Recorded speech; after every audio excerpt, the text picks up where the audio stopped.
नमस्कार, आदाब। मैं हूं राव अकरम और आप देख रहे हैं मेरा हिंदी यूट्यूब चैनल। साथियों, वीडियो शुरू करने से पहले आप लोगों से मेरी गुजारिश है, मेरे इस चैनल को आप लोग सब्सक्राइब कर दें और साथ में बेल आइकन की घंटी को दबाना ना भूलें। तो चलिए आज की हम वीडियो में जानकारी करते हैं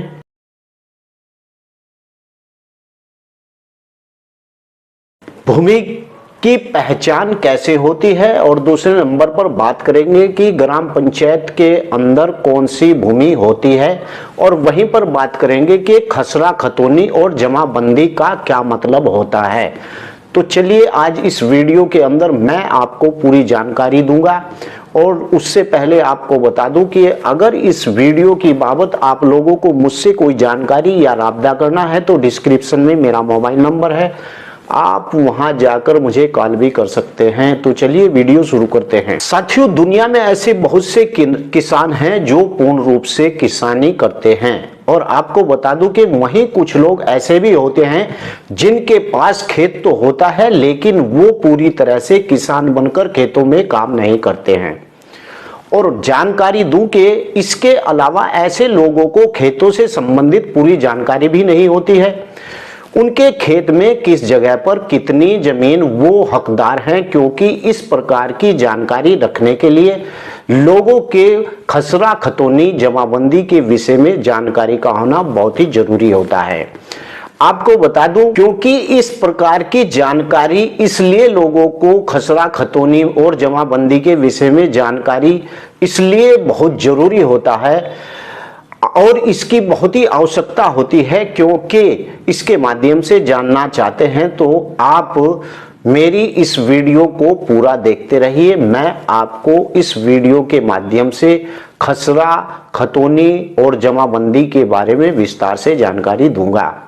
अब बात पहले करते हैं कि खसरा क्या है। खसरा भारत में इस्तेमाल किया जाने वाला कानूनी कृषि दस्तावेज होता है, यानी कि खसरा, जिसे खसरा कहा जाता है, यह एक ऐसा दस्तावेज है जो जमीन और फसल के विवरण को पूरी तरह साफ कर देता है और खसरे में लोगों को परंपरागत रूप से पूरे विस्तार से सभी अक्षेत्र और उनके अक्षेत्रों की माप की जानकारी भी प्राप्त हो जाती है। साथियों, इसके साथ साथ खसरे में वह कौन सा किसान नियोजित करता है, कौन सी फसल किस तरह की मिट्टी और जमीन पर कौन से पेड़ हैं, इसकी पूरी जानकारी प्राप्त हो जाती है, यानी कहां से, खसरे से प्राप्त हो जाती है। खसरा संख्या राज्य के राजस्व यानी विभाग द्वारा बताई गई भूमि पार्सल पहचान संख्या होती है।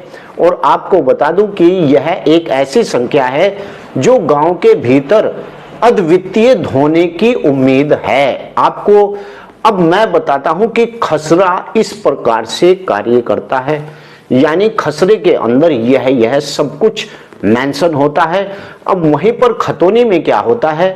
साथियों, खतौनी जमीन से संबंधित वह एक शब्द है जो मुख्य रूप से एक गांव के खासों पर आधारित एक सार कहा जाता है, क्योंकि यह उस गांव में किसी व्यक्ति या परिवार के सभी होल्डिंग्स और सूचीबद्ध करने के काम में पूरा करता है, और इसके साथ साथ ही यह किसी भी व्यक्ति से संबंधित उस व्यक्ति की खतौनी में सूचीबद्ध होता है, यानी खतौनी के अंदर, और इसी चीज को खतौनी कहा जाता है। अब बात करते हैं कि जमाबंदी क्या है। साथियों, जमाबंदी एक ऐसा शब्द है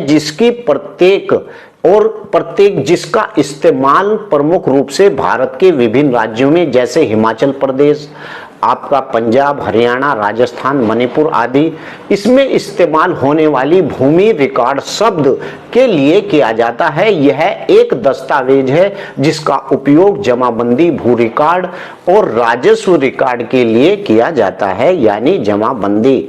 यह विभिन्न क्षेत्रों में फर्द और पर्च या कई अन्य अलग अलग नामों से भी जाना जाता है, यानी जमाबंदी, इसलिए इनमें से प्रचलित नाम जमाबंदी ही है। यानी कि जमाबंदी से किसी भी गांव को के अधिकारों के रिकॉर्ड को देखा जा सकता है और जमाबंदी रजिस्टर के मालिकों का नाम, भूमि का अक्षेत्र, मालिकों की शेयर, अन्य अधिकार, खेती, किराया और राजस्व की जमीन पर देय अन्य शामिल होते हैं। अब बात करते हैं कि खसरा और खतौनी में क्या अंतर होता है। यानी कि खसरा और खतौनी में क्या अंतर होता है। नंबर 1, खसरा कानूनी कृषि दस्तावेज है और जिसका इस्तेमाल भारत के लिए किया जाता है। अब वहीं पर आपको बता दूं कि खतौनी शब्द वह शब्द है खतौनी जो मुख्य रूप से एक गांव के खसरे पर आधारित एक सार है और यह गांव के किसी भी व्यक्ति या परिवार के सभी होल्डर को सूचीबद्ध करता है, यानी खतौनी। नंबर 2, खसरा भूमि और फसल विवरण को निर्दिष्ट करने का काम पूरा करता है, यानी जो खसरा करता है।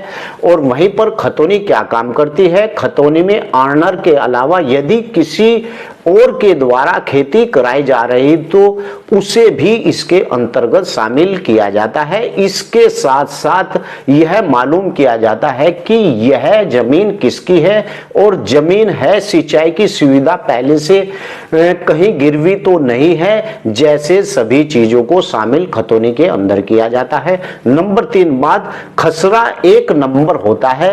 ये ऐसे नंबर होते हैं जो राज्य राजस्व विभाग द्वारा निरूपित भूमि पार्सल से पहचान करते हैं और वहीं पर खतौनी ये सभी खसरे के किसी भी व्यक्ति के हैं तो उस व्यक्ति की खतौनी को सूचीबद्ध किया जाएगा, यानी यही खसरा और खतौनी में। अब बात करते हैं कि ग्राम पंचायत के अंदर जो भूमि होती है वह ग्राम पंचायत के अंदर कौन कौन सी भूमि होती है। साथियों, ग्राम पंचायत के अंदर वैसे तो सभी भूमि होती है, क्योंकि ग्राम पंचायत के भूमि प्रबंधक समिति के अंडर में बहुत सी ऐसी जमीनें होती है जो ग्राम समाज की होती है। यहाँ तक कि खेत की मेड़ से लेकर और खेत की मेड़ पर लगे हुए जितने भी पेड़ होते हैं वह ग्राम समाज के अधिकार में आते हैं।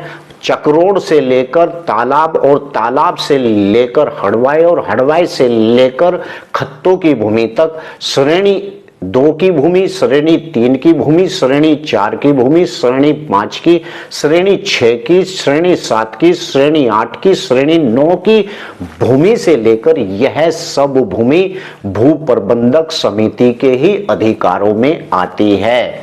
यानी कि ग्राम पंचायत के अंदर जितनी भी भूमि होती है उस पर अधिकार भू प्रबंधक समिति का ही होता है, बस एक जोत की भूमि को छोड़कर। आशा करता हूं कि आज यहां पर मैंने आपको खसरा खतौनी और जमाबंदी के विषय में उपलब्ध जानकारी आपको कराई और वहीं साथ साथ में आपको बताया कि ग्राम पंचायत के भूमि प्रबंधक समिति के अंदर इतनी भूमि को लिया जाता है, यानी ऐसी भूमि उसी के ही अधिकारों में आती हैं। आपसे गुजारिश है कि मेरे इस चैनल को आप लोग सब्सक्राइब कर दें अगर आपको वीडियो अच्छा लगा हो। अगली वीडियो में फिर हाजिर होता हूं। जय हिंद, जय भारत, खुदा हाफिज।